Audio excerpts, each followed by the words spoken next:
Why is your ex an ex? She started to get too attached, so I suggested we take some time apart. She didn't talk to me for a whole month. One night, after I finished my work shift that goes from 11 p.m. to 7 a.m., I came home and opened my door to get ready for bed. Just as I was about to take off my shoe, I heard a noise. I got really scared and was about to turn on the light when I heard a voice say, "Is that you, honey? What time is it?"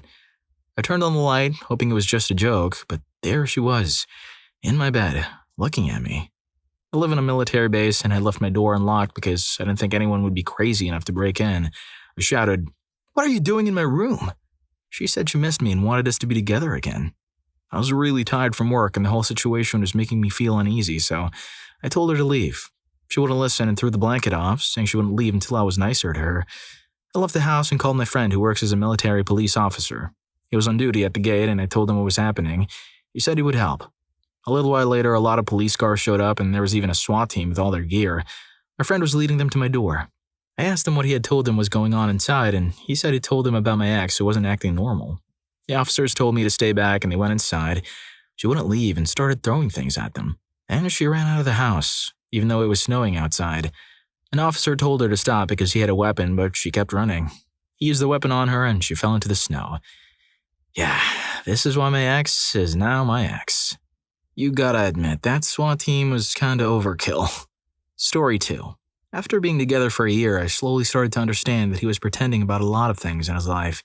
He told people he was a stockbroker, but the truth was he just made phone calls to widows, trying to sell them stocks for a company.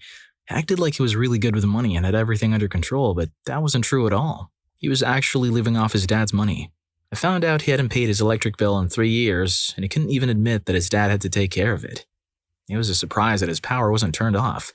When I met his parents, I got a bad feeling that his dad was really mean to him and his mom. He didn't want to talk about it at first, but later he told me that his dad used to hurt his mom a lot. He only stopped when my ex grew up and was big enough.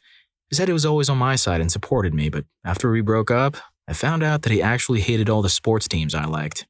I gave him one last chance to show me he could be better by inviting him on a special trip with me, but he was really late, by 3 whole hours. He said he had to hang out with his friends to keep up his stockbroker act, and he also spent time with his dad, who gave him money. He didn't even bother to call or text me to say he would be late, and that messed up the whole night he had planned for us. I decided I couldn't be with him anymore. Even though he tried to talk to me, came to my place, cried, and even followed me on Facebook for a week, I blocked him. The day after I blocked him, someone else I had just met asked me out to dinner. Story 3. I was lucky enough to find love at a later stage of life. I was in my mid-50s. I'd been alone for about a decade, deservingly so. I had started working again after a bout of emotional distress, just part-time, but enough to financially support myself and my hobbies. I had been working there for a year or so until I decided to quit and start doing what I did before everything collapsed in my life. I quit in August, but had the entire summer to train the replacements. They were basically younger compared to me, a guy and a girl in their late 20s. The guy was nice, but he paled into insignificance compared to her. She was stunning. From the first moment she caught my eye, I knew I had to get to know her. Really get to know her. Not just know that she's a vegetarian like so many others or that she likes her coffee dark. I spent the entire summer trying to be as professional as possible, while still getting to know her. I knew that I didn't stand a chance. Almost 30 years older, ugly duckling kind of guy with severe trust issues, and even though she rarely talked about him, she had a boyfriend of 7 years. Despite all this, I decided to try and at least befriend her. This worked out. For some reason, she liked me. We spent a lot of time chatting during coffee breaks. Later, as my day approached, we even started having these conversations over text, about life in general, how young I appeared in comparison to my age, how mature she was in her thinking. She made me open up by being so open herself, and gradually we went from the more casual subjects over to any and all. We couldn't stop talking to each other. After the last day of work, a couple of coworkers and I went out to a bar. Usually I don't drink, it's one of my problems from the past. But today I made an exception. At the end of the night, I could barely stand. She helped me home, changed clothes, then she changed mine. We weren't intimate that night, but we slept together. Her holding me in her arms throughout the night. I woke up to her smiling, stroking my head and the sparse strands of hair still on it. We made up for the lack of intimate relationship from the night before, and it was better than I had ever experienced in my life. Mind you, I'm not some young guy who just discovered his first experience. I've been around, and slept around too for that matter. Yet this was something completely mind-expanding. She said that she was going to break up with her mystery boyfriend, with whom I've never spoken to. I'd seen one photo of them on a recent trip to Spain. This was early on when she just started, and my attention was focused on her in that picture, so it didn't feel sad for this man. I just felt a kind of happiness I couldn't even reminisce about. I started my new job the following Monday, and she texted me that she'd talked to her boyfriend. He said this was just an affair, that they should take a month-long break and then talk it out. She insisted it was over, but I guess he insisted harder. Confused about everything, she came to me during that break. We talked a lot, and she was sure of her feelings towards me, and that she hadn't really loved her boyfriend for a long time. We decided that she would move in with me and spent the day making room for her things in my apartment. She called a break from her boyfriend to have their talk. I was eagerly awaiting her return from that talk, but she didn't return. Neither did she pick up her phone when I called, and I was reluctant to run across town to their place to see what was going on, but it didn't matter. He had taken her out upon the news of her leaving him. Afterwards, he called himself in, but I didn't hear about it until the local news picked up the story the day after. Even though most people wouldn't constitute a romance a partnership, my mind was set on it, and I consider her a partner lost. My ex-girlfriend-to-be. So I guess that's why she's my ex. Story 4. Our relationship came to an end because she gave me a choice that was really hard to accept. We had been together for many years, and from the start, I was honest with her about not wanting to get married or have children. I told her that if those were important to her, that we might not be right for each other. She said she was okay with that and didn't want kids either. After being together for a year, she moved into my house, and everything was going well. But then her friends started getting engaged, and they started to make her think that I didn't love her because I didn't want to marry her. They kept saying this to her, especially after she went to a friend's bachelorette party. When she came back from the party, she told me that if I didn't propose to her and we didn't get engaged, then she would break up. We talked for a long time about why she had changed her mind so suddenly, even though she knew how I felt about marriage. But she was firm. She said we needed to get engaged right away or our relationship was over. I told her not to force me to make a decision like that because I can be really stubborn. When someone tries to make me do something I don't want to do, I usually do the opposite just because I don't like being pushed into a corner. She wanted an answer from me, so I told her that it seemed like we were going to break up. She left the house crying, but I said she could stay until she found a new place to live. The next day I went to work, and when I came back, she'd taken all of her things and left.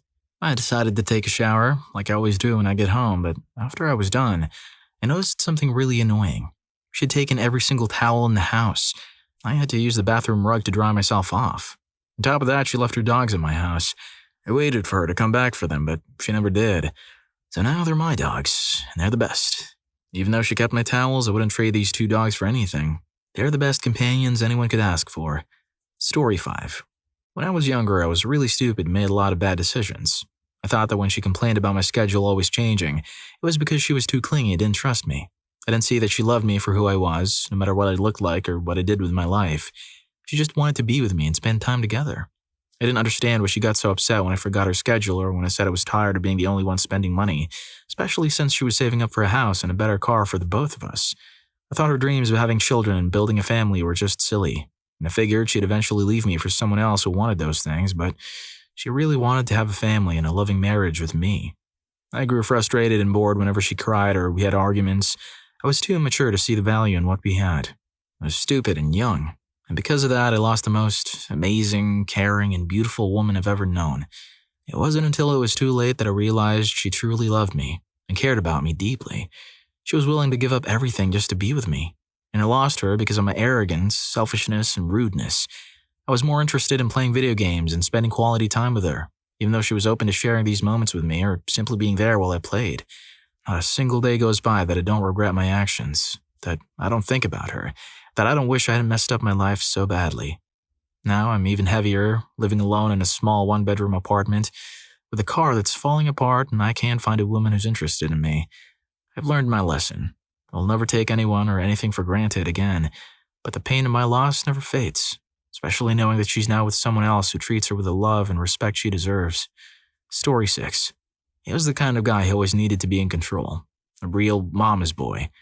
We had a big fight the night before our wedding because he wouldn't stop telling me what to do, like he was sitting in the backseat trying to drive the car. I was really upset and just wanted some time alone. But the next day, our wedding day, instead of trying to sort things out with me or giving me some space, he went outside our apartment to wait for his parents. He was crying, and I didn't even know he was crying until his mother came storming into our apartment, into our bedroom, and started yelling at me. Because of all the drama, our wedding was canceled.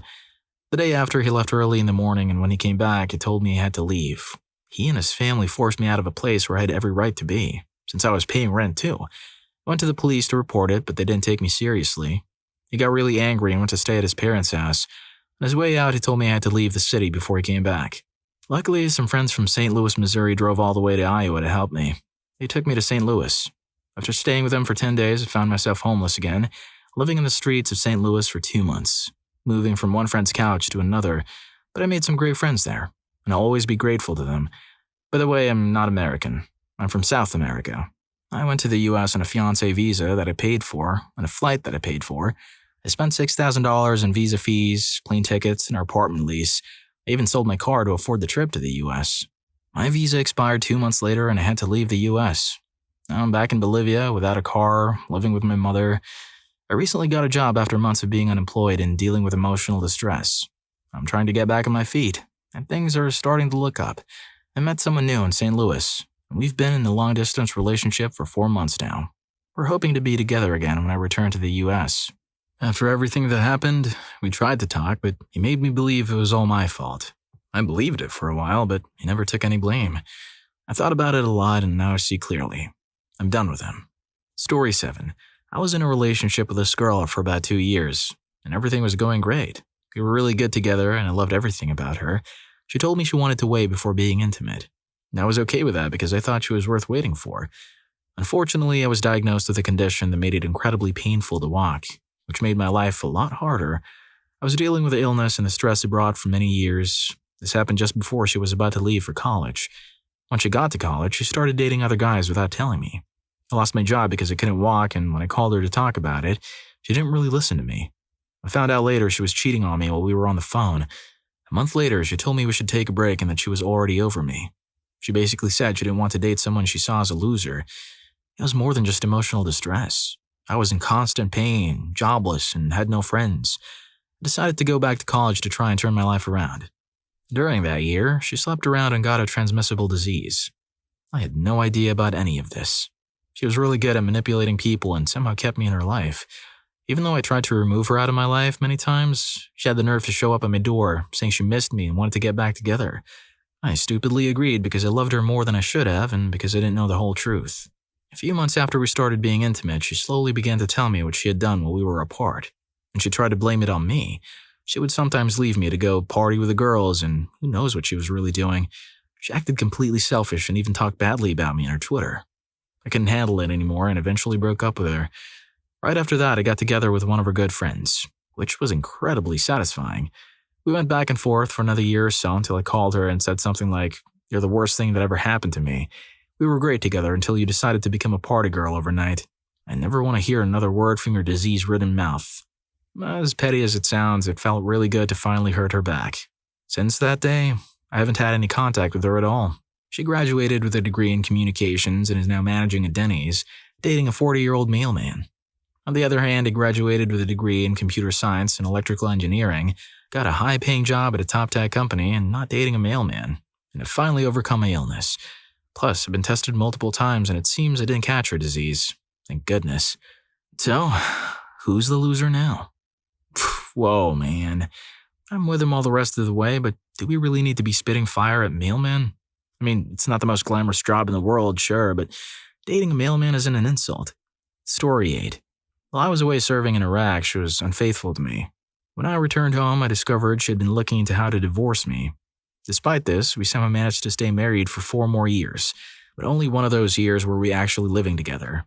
During that time, we both cheated on each other. We always talked about giving our marriage a real chance, but we never truly did. One day, as she was on her way to work, she had an emotional breakdown and ended up driving herself to the hospital. She was admitted and spent a week and a half in the hospital. She was diagnosed with borderline personality disorder, bipolar disorder, and obsessive-compulsive tendencies. She used her health issues as an excuse for her behavior, often saying things like, "I can't do this because I'm crazy." So one day I came home from work to find the house completely empty. I thought we had been robbed. After a moment, I realized that only her things and our son's belongings were missing. Just as I made this realization, I received an email with a subject line, "You probably hate me now." I won't lie, I did hate her at that moment. It took us a year to finalize our divorce because we were unsure if we really wanted to go through with it. In the end, we did, and I'm much happier now. She is remarried and I'm in a serious relationship. Story 9. I traveled to China to spend Christmas with her family. A month later, I received a text message that said, "My family has decided to give me an extended vacation." Phew, I was needing a break from school anyway. She's not a good liar at all, and that message immediately set off all my alarms. It turned out that her family had taken her green card and passport, telling her she wouldn't be allowed to return to the US unless she married some much older stranger to help her father with a business deal. I hired a lawyer, bought her a plane ticket home, and even arranged a taxi to take her to the airport. However, she chose to marry the stranger, and I ended up losing almost all of my money in the process. I also had to skip a whole semester of school to pay for the lawyer, which means I have to restart my engineering program from the beginning. It's been a year since then, and some days are really tough. There are days when I can barely find a reason to get out of bed and miss the happier times we had. On other days, I feel like calling her just to hurt her emotionally, exploiting all her weaknesses. I've also noticed that I've developed a kind of anger whenever I interact with Asian women. Story 10. We started dating when we were young and were together for many years. Over time, we grew into different people. He was emotionally manipulative and hurtful, making me feel like he was just tolerating me instead of truly loving me, and even then, it felt like he was barely tolerating me. I naively believed that getting married would improve our relationship, but it didn't. He used the threat of divorce and the fact that he earned more money than me to control me. He spoke poorly about any friends I tried to make and wouldn't let me go out or see them. I fell in love with someone else who loves me for who I am, and I left my ex for him. My ex would probably focus on this part of the story as the main reason for a split, but I'd given up on the relationship long before I met my new partner. I was just too scared of what would happen to my life if I left. I had accepted the idea that I was terrible and no one could love me, not even my own husband. In the end, I was homeless for a month, staying in a friend's couch, and I had to drop out of college during my last semester. But I'm genuinely the happiest I've ever been now. I know I could have handled the situation better, and I wish I had, but considering how happy I am now, and how miserable I was for most of the decade with my ex, I can't bring myself to regret it. I don't even regret the years I wasted with my ex because if things had gone differently, I might never have met my current significant other, and I might not be as aware of the unacceptable behavior I would never tolerate from a partner again. Life teaches us all sorts of lessons. Anyways, if you're enjoying the video, don't forget to hit that subscribe and like button for more videos like this. Story 11. Everyone is sharing stories about their awful exes, but in my case, I was the one who was terrible. I dated this guy for a little over 8 months, met online and talked for a couple of months before we finally met in person. We really hit it off and spent almost every day together, even if it was just for a few minutes when we'd bring each other lunch at work. He was incredibly handsome, honest, smart, and he made me laugh harder than I ever had before. Our connection was amazing, and we were truly in love. There was one unusual thing. He was still living in a 2-bedroom apartment with his ex-boyfriend. They had signed a lease at a great rate, and neither of them wanted to move out. I'd been to this house and met his ex several times. It was a total dirtbag, by the way, and my boyfriend was always open and honest about their living situation, never hiding anything. Around the 8th month, I noticed some scratches on my ex's face and arms. When I asked him about them, he wouldn't tell me where they came from. Later, I saw marks on him, and again, he wouldn't explain. His back also started to show visible fingernail scratches. I thought, he's sleeping with his ex. When I confronted him, he denied it strongly. That night, I was upset and didn't want to talk to him. I sent his calls to voicemail and ignored his texts. Here's where I was a total jerk. His ex called me out of the blue that night, intoxicated and crying, and confessed that they had been sleeping together and that my boyfriend was bringing other guys over. He wanted me to know because he felt guilty. I was furious. Right after that phone call, my boyfriend called me again, for like the 10th time that night, and I answered just to call him awful names and tell him never to call me again. Later that night, some of his friends called me and I finally answered one of them. She yelled at me, asking why I hadn't helped or answered his calls. She told me that his ex had hurt my boyfriend in an intoxicated rage and that the guy had been arrested while my boyfriend was being taken to the hospital. She said this wasn't the first time it had happened and that she thought I knew, given the obvious signs. The voicemails he left that night still haunt me. He was begging me to answer the phone, to help him, to come rescue him, to call the police, which he did, and he left another voicemail saying so. It took me over a year to apologize to him in person, and even then, he didn't accept it. I couldn't believe that someone he loved so much would not only leave him when he needed help the most, but also believed his ex over him. He opened up about the mistreatment he had suffered multiple times, but was too ashamed and scared to do anything about it. More than 6 years have passed, and we don't talk. I'm married now and happy, but I often think about him. He hasn't forgiven me. I haven't forgiven myself. Story 12. She insisted that I stay in my dorm for the entire semester of my freshman year in college. It was so bad that during welcome week, I didn't leave the dorm even once, not even to eat. I ordered takeout for every meal. 2 years later, I'm still struggling to find a group of friends because most cliques and friend groups were already formed by the first week of freshman year. Let me give you more details. Whenever anyone came to my dorm during the semester, she would cry and argue hysterically until I asked them to leave. She demanded that I call her constantly, to the point where I wasn't even allowed to sleep without hanging up with her. She lived in California while I was in New York, with a 3-hour time difference, and not once was I allowed to sleep before 3:30 a.m., despite having classes at 9:30 a.m. If I tried to sleep earlier, she would yell about how I don't care about her or threaten to leave me for someone else. As a result, I was always sleep deprived and could only sleep when she was in her high school classes. She was a senior at the time. During Halloween, I told her I wanted to go to a school event hosted by my university. After a lot of convincing, she finally agreed to let me go to my first school event. However, within just 15 minutes, she was calling me hysterically. I had over 10 missed calls by the time I checked about an hour later, and she had blocked me on everything, threatening to leave me for another guy and sending me a long message about how inconsiderate I am. My friends all warned me about her, but I just couldn't let go. This went on so much that I was having a near breakdown due to lack of sleep and because she constantly threatened breakups if I left her alone. If I just went to sleep or even when I left her to go to my classes without continuously calling her. Despite all the sacrifices I made, the sleep deprivation, the dropping grades, and the lack of social interaction, because if I socialized, she would cry and threaten to break up, she cheated on me. Within 2 days of another breakup, which I had stopped taking seriously by that point, she was with another guy. Someone I actually suspected she was involved with, but she would scold me for being too paranoid, jealous, and controlling. Story 13. We fell deeply in love quickly. After just 4 months of dating, following 5 years of knowing each other, she became pregnant and I told her I would support her no matter what decision she made. She chose to end the pregnancy, and I tried to propose to her in hopes of changing her mind. Instead, she moved out of the country and stopped communicating with me. When we did see each other again, she was very distant and wouldn't even look me in the eye during our last 3 days together. I'd never felt so rejected or heartbroken. I thought about ending it and even made serious plans to do so, but I came to my senses and confided in my roommate, who urged me to seek help. He's truly the best friend anyone could ask for. The next 3 years were incredibly tough. I sank into a deep sadness. I've been with many women since her, mostly for unsatisfying encounters, and I've dated some of them for short periods, but I can't get her out of my head. It's been 4 years, and I still love her. But I'm also more stable than I've ever been. She's the first thought on my mind when I wake up and the last thought before I go to bed. I try to convince myself that I'm not still infatuated with everything about her, but it's no use. She moved back a year ago, and I've been avoiding her until a week ago when I saw her at a mutual friend's gathering. We ended up going home together and have been sleeping together for about a week now. Still completely in love with her, but I'm scared of getting hurt again. I can't hold her past actions against her, especially considering the traumatic circumstances. But I'm afraid it might just be a temporary fling to her. What we went through was incredibly difficult, and I know I had to let her go at the same time so she could heal and find herself. She seems much better now. I think I'm going to take a chance and try to rekindle a relationship if that's something she's interested in. She can be hard to read and sometimes a bit sassy with me, but I love the challenge. I can't explain how she makes me feel when we're alone. It's better than anything I've ever experienced. I'm afraid I'll spend the rest of my life wondering what if I don't take a risk and try again now. Story 14. It wasn't our fault. It was the circumstances around us that put a strain on our relationship. Issues with money, our careers, visas, and cultural differences led us to treat each other unfairly. One day she sat me down and ended a relationship quite suddenly. At first I was angry, confused, and hurt. All the emotions we try to avoid came rushing in at once.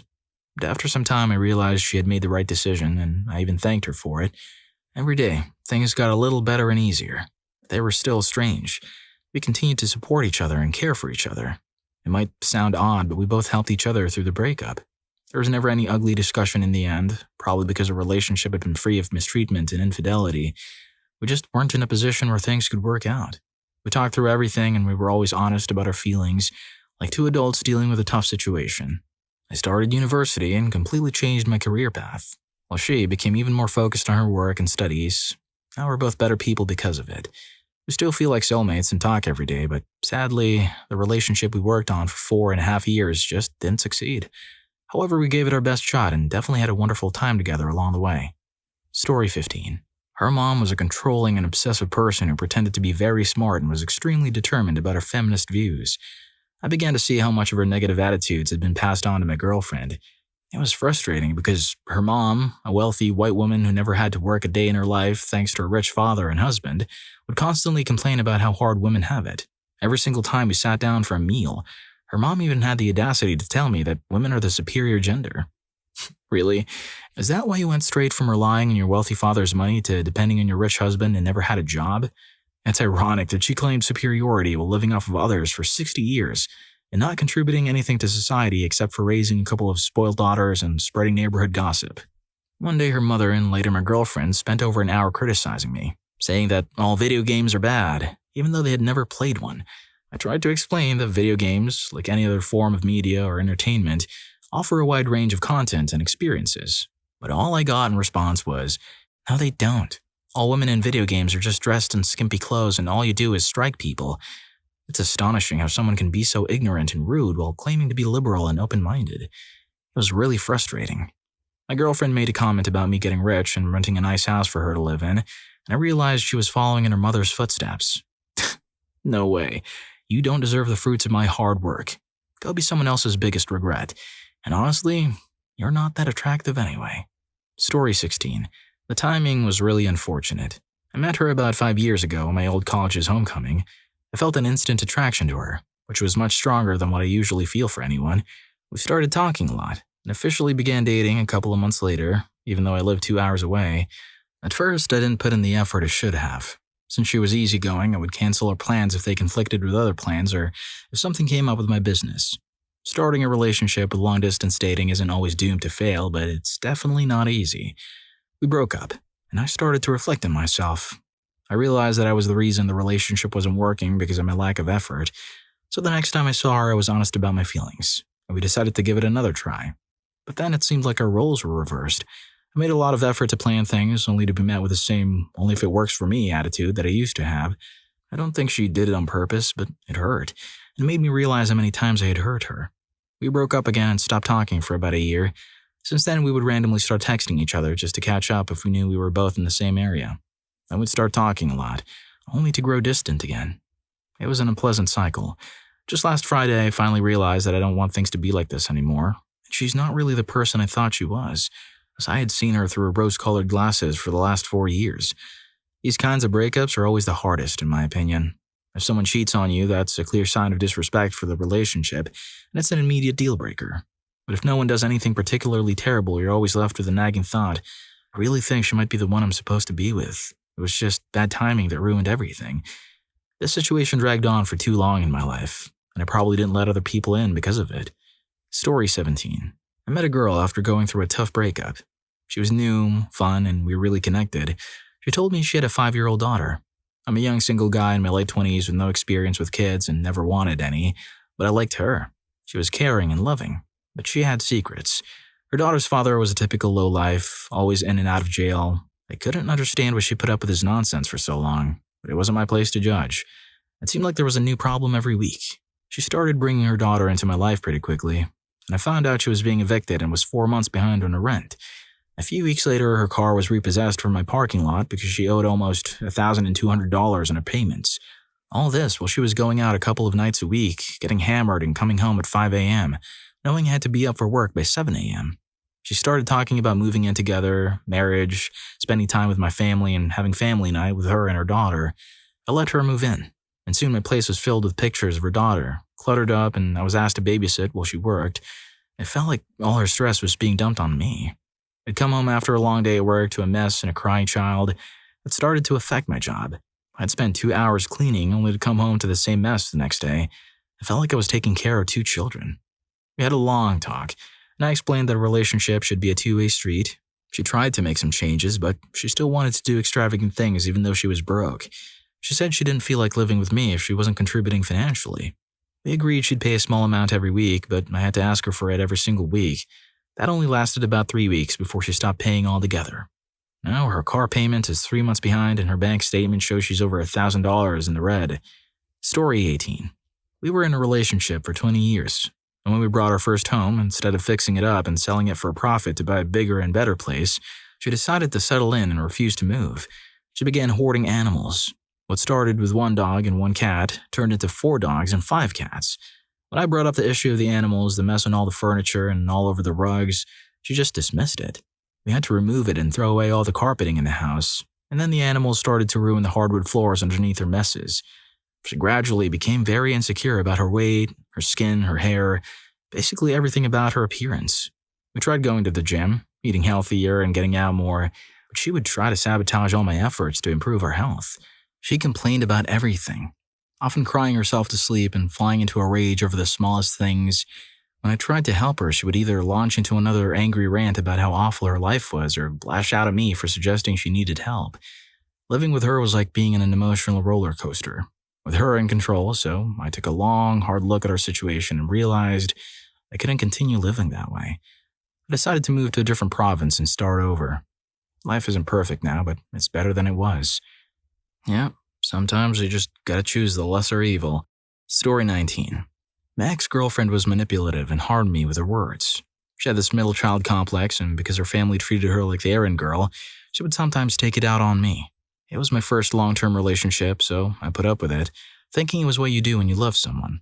She became very possessive, and I didn't like it when I wanted my own space or spend time with friends and family without her.